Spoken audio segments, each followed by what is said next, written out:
네, 오늘 본문부터는 성막에 관한 그런 말씀입니다. 출애굽기 25장부터 40장까지가 성막 제작에 관한 말씀인데요.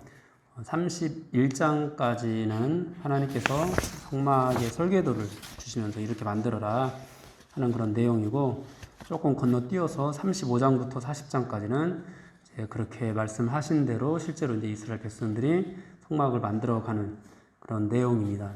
중간에 이제 32장에서 34장이 이제 이스라엘 백성들이 금송아지를 만드는 사건이 이제 들어가 있습니다. 성막을 만드는 과정 중에 이스라엘 백성들의 실패가 끼어 들어가 있는 셈인데요. 이 모든 것들이 어떤 것을 의미하는지는 차차 우리가 보겠고, 오늘은 성막 제작 안에 또 하나님의 어떤 뜻이 있는지 살펴보도록 하겠습니다. 하나님께서 성막을 지으시는 일을 이제 하나님께서 말씀하여 이르시되 이렇게 시작을 하고 있는데요. 이것은 이제 마치 하나님께서 천지를 창조하실 때와 같습니다. 하나님께서 말씀하여 이르시되 빛이 있으라 하며 빛이 있었다라고 이렇게 천지 창조가 시작이 되는데, 성막을 만들라고 명령하실 때도 하나님께서 기록하게 하시기를 하나님께서 이제 말씀하여 이르시되 이렇게 시작을 하고 있습니다. 이것은 이제 성막을 만드는 이것 자체가 하나님의 어떤 새로운 창조를 상징하고 있다라는 것을 의미합니다. 그런데 이제 성막을 지으실 때는 이제 천지 창조할 때와는 좀 다른 게, 천지 창조는 그냥 말씀 자체로 모든 것들을 지으셨다면은, 성막을 지으실 때는 이제 무에서 유를 이렇게 창조하는 것이 아니라 실제로 이스라엘 백성들에게 예물을 가져오게 하시고, 또 이스라엘 백성들이 어떤 순종을 받으셔서 이 성막을 지어 가시는 것을 우리가 보게 됩니다. 이스라엘 백성들은 이제 성막을 위해서 예물을 드렸죠. 그런데 이 예물을 억지로 드리지 않았습니다. 오늘도 기쁜 마음으로 내는 자가 되게 바치는 모든 것을 너희는 받을지니라 이렇게 말씀을 하고 있고, 이제 또 35장에서 백성들이 예물을 바치는 그런 장면이 나오는데, 기쁘게 헌신하는 그런 내용들이 잘 나와 있습니다. 어찌나 이제 이들이 자발적으로 많이 가져오는지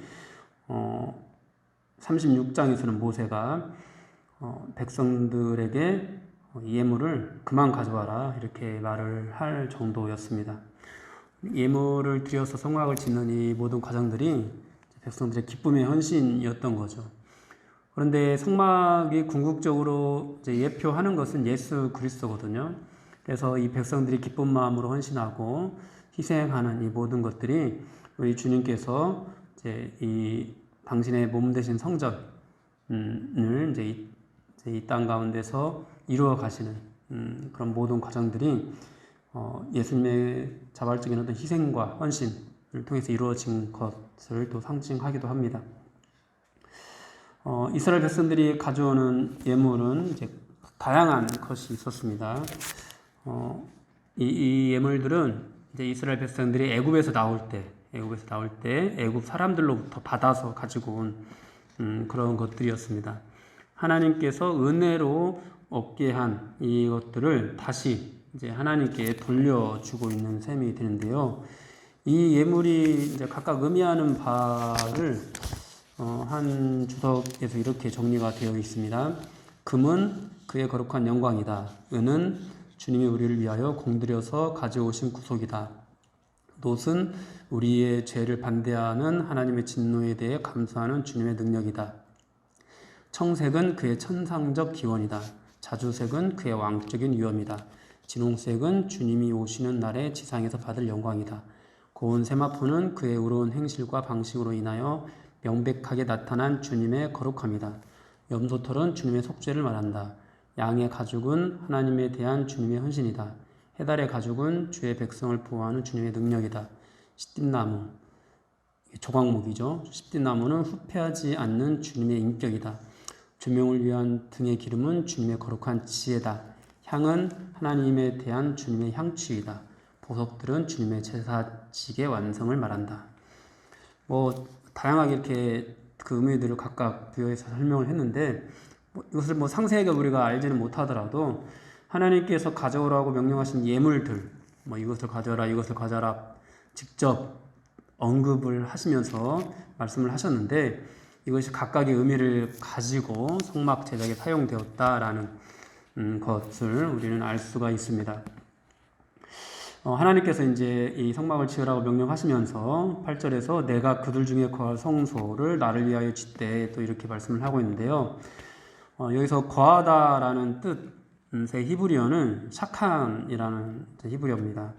이 단어는 잠깐 동안 머문다라는 그런 뜻이 아니라 계속 이스라엘 백성들 가운데 거한다는 그런 뜻인데요. 즉 성막은 하나님께서 이스라엘 백성 중에 계속 거주하시면서 그들과 함께 하신다라는 그런 상징이 있는 그런 의미가 있는 그런 하나님의 거룩한 집이 되는 것입니다. 하나님께서 이 성막에 거하시면서 이스라엘 백성들과 함께 한다라는 것이 우리가 또 어떤 의미인지 한번 생각을 해봐야 되는데요. 여러분, 이 성막은 하나님께서 거하시기에 적당한 장소는 아닙니다. 왜냐하면은 하나님은 온 우주 만물이 하나님의 성소가 되는데 이 성막이 하나님을 담을 수 있는 그런 장소가 아니죠. 그래서 이제 솔로몬은 성전을 건축하고 나서 이렇게 말하기도 했습니다. 하나님이 참으로 땅에 거하시리까 하늘과 하늘들의 하늘이라도 주를 용납하지 못하겠거든 하물며 내가 건축한 이 성전이오리이까. 네, 이처럼 이 성막은 뭐 하나님께서 거할 수 있을 만한 어떤 그런 장소가 아닙니다. 왜냐하면 하나님이 너무나 크신 분이기 때문에 거기에 구속된다, 어디에나 계시는 분인데 성막에 거한다 이렇게 표현할 수가 없는 것이기 때문입니다. 그런데 하나님께서 성막에 거하신다고 말씀하시는 것은 이를 통해서 예수 그리스도를 예표하기 위함인데요.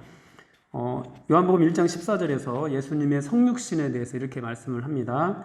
말씀이 육신이 되어 우리 가운데 거하심에 우리가 그의 영광을 보니 아버지 독생자의 영광이요 은혜와 진리가 충만하더라. 여기서 말씀이 육신이 되어 우리 가운데 거하신다 이렇게 표현이 되는데요. 우리 가운데 거하신다라는 것의 원문의 의미는 우리 가운데 장막을 친다, 성막을 친다 뭐 이런 뜻입니다. 하나님께서 성막에 거하심으로 이스라엘 백성들과 함께 하시는 것처럼 예수님께서 성육신 하셔서 우리 가운데 함께 하시는 것 시라는 거죠. 그러니까 예수님께서 육신을 입고 이 땅에 내려온 것은 낮아지심이잖아요. 이것을 신학적으로 뭐 비하라고 표현을 하기도 하는데 하나님께서 성막을 만드시고 내가 거기에 거하겠다, 그래서 너희와 함께 하겠다고 말씀하시는 것이 바로 하나님의 낮아지심을 의미하는 것이 되는 것입니다. 하나님의 영광은 너무나 크고 위대하셔서 성막 안에 갇힐 수 없는 그런 분이시지만 하나님께서 낮아지심으로 그래서 성막을 만들라고 하셔서 거기에 거하셔서 이스라엘 백성들과 함께 하겠다. 그러니까 성막을 만들라고 명령하시는 것은 어떤 노동을 시키는 것이 아니라 또 뭐 나를 위해서 뭔가 만들어내라 이렇게 요구하시는 것이 아니라 하나님의 은혜였던 거죠. 하나님께서 낮아지시기 위해서 이스라엘 백성들과 함께 하시기 위해서 낮아지시는 것을 보여주는 그런 은혜였던 것입니다. 그렇습니다. 이 성막을 만들라고 명령하시는 것은 참으로 놀라운 하나님의 은혜입니다. 어찌 하나님께서 성막 안에 있을 수 있다는 말이 되겠습니까? 우리가 어떻게 하나님을 성막 안에 모실 수가 있겠습니까? 여러분, 마찬가지로 하나님께서 우리 안에 거하신다라는 것도 놀라운 은혜입니다. 여러분, 어떻게 우리가 하나님을 담을 그릇이 어떻게 될 수가 있겠습니까? 그런데 성전 되신 예수님께서 이 땅에 내려오시고 그래서 우리 각자를 또 주의 성전으로 삼으시고 우리 안에 거하여 주십니다. 이것은 정말 놀라운 은혜입니다. 하나님께서는 이렇게 지어지는 성막을 나를 위하여 지으라고 말씀을 하시는데요. 성막은 하나님께서 인간을 위해서 함께 거하시는 어떤 의미로 이렇게 주시는 것이지만 인간들을 위해서 짓는 것은 아닙니다. 하나님의 영광을 위해서 짓는 것입니다. 그래서 우리가 이 성막을 지을 때는 인간의 생각이 아니라 인간의 어떤 계획이 아니라 철저하게 하나님께서 말씀하신 대로 가져오는 예물까지도 하나님께서 지정해 주셨는데 그대로 가져가서 또 어떤 치수나 이런 것들 가지고도 그대로 지어야 했습니다. 그래서 9절에서도 무릇 내가 내게 보이는 모양대로 장막을 짓고 기구들도 그 모양을 따라 지을지니라 이렇게 말씀을 하십니다. 이렇게 하나님께서 성막 구약의 성전을 이제 지으시는 것처럼 오늘날 우리들을 통해서도 주님의 교회를 지어 가시는 것을 우리가 알고 있는데요. 에베소서에서 이렇게 말씀하고 있습니다. 2장 20절에서 22절까지 말씀을 보면은 너희는 사도들과 선지자들의 터 위에 세우심을 입은 자라. 그리스도 예수께서 친히 모퉁이돌이 되셨느니라. 그의 안에서 건물마다 서로 연결하여 주 안에서 성전이 되어가고 너희도 성령 안에서 하나님이 거하실 처소가 되기 위하여 그리스도 예수 안에서 함께 지어져 가느니라. 우리는 예수님께서 모퉁이돌이 된 이 성전, 하나님의 성전으로 지어져 가는 성전의 재료들입니다. 하나님께서 성막을 만드실 때 각각 어떤 기구들을, 어떤 보석들을 지정해서 가져오라고 명령하신 것처럼 하나님께서는 또 우리들 또 성막의 재료로 삼으셔서 각각 또 필요한 도구로 부르고 계십니다. 우리를 하나님께서 성전으로 삼으시고 성전의 재료로 삼으시는 것은 우리가 성전의 재료가 되기에 또는 우리 안에 하나님께서 거하시기에 합당한 어떤 그런 존재이기 때문이 아닙니다. 하나님께서 낮아지셔서 우리와 함께 하시는 그런 은혜를 베풀기 위함인 것이죠. 그러므로 우리가 하나님께서 지으시는 이 성전의 재료로 초대를 받는다면은 이스라엘 백성들이 자발적으로 이 성전을 짓는 일에 희생하고 헌신했던 것처럼 우리도 함께 같은 마음으로 동참을 할 수 있어야 되겠습니다. 그런데 이 성막을 지을 때 가져오는 예물은 넘쳐났는데 오늘날 교회가 이제 세워져가는 이 건물 교회 말고 이제 우리 자체 우리가 하나님의 성전인데 예수님을 머리로 하는 그런 주님의 교회를 지어져 가는 데 있어서 항상 너무나 부족합니다. 매해마다 주님의 교회를 위해서 헌신자들을 이제 우리가 받고 그러는데 어느 교회를 가나 비슷한 것 같아요. 늘 일꾼은 부족합니다.